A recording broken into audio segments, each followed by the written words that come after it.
Pertama,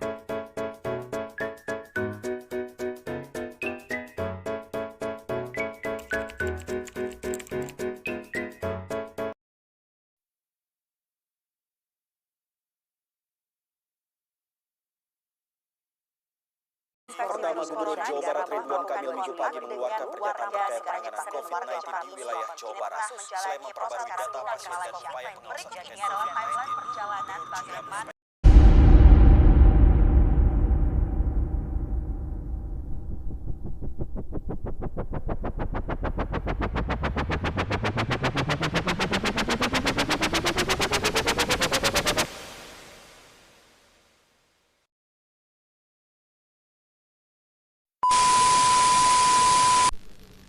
Assalamualaikum warahmatullahi wabarakatuh. Saya Alfiatin Nuriski dari kelas 3 Mazhab B. Di sini saya akan membahas tentang perkembangan ekonomi Indonesia di masa pandemi COVID-19.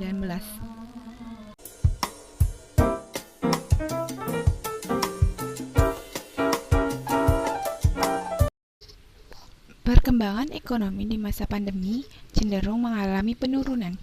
Hal ini dikarenakan sektor ekonomi juga terkena dampak dari adanya pandemi COVID-19. Hal ini juga didukung oleh berbagai kebijakan yang diterapkan untuk meminimalkan penyebaran virus ini, seperti social distancing, penutupan perbatasan antar negara, pembatasan perjalanan, pemberlakuan PSBB, dan sebagainya. Berbagai langkah tersebut disinyalir menyebabkan aktivitas ekonomi menurun drastis. Gejolak ekonomi akibat COVID-19 menjadi momen yang bersejarah karena berdampak pada berbagai sektor, di antaranya membuat konsumsi rumah tangga atau daya beli yang menjadi penopang utama turun 60% dari semestinya. Pandemi menimbulkan adanya ketidakpastian yang berkepanjangan, sehingga investasi pun ikut melemah dan terhentinya usaha. Pandemi juga berdampak pada pengelolaan keuangan negara hingga dilakukan perubahan APBN sebanyak 2 kali dan upaya pemulihan ekonomi nasional. Upaya pemerintah dalam mengembalikan perekonomian di Indonesia yaitu dengan mengambil langkah cepat dan menyiapkan 5 langkah agar perekonomian nasional kembali positif. Yang pertama yaitu dengan melakukan belanja besar-besaran guna meredam kontraksi ekonomi akibat pandemi COVID-19.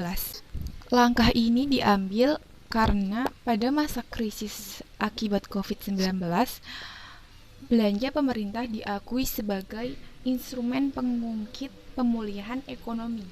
Di samping itu, sektor swasta dan UMKM harus dipulihkan dengan stimulus. Yang kedua, yaitu pemerintah membentuk Komite Penanganan COVID-19 dan Pemulihan Ekonomi Nasional atau PEN. Komite tersebut akan memastikan penanganan kesehatan dan ekonomi berjalan sinergi dan menjaga pertumbuhan ekonomi di Indonesia. Yang ketiga, pemerintah memberi bantuan kredit berbunga rendah dan menyiapkan berbagai program UMKM bergeliat kembali. Salah satunya yaitu kebijakan restrukturisasi dan subsidi bunga kredit.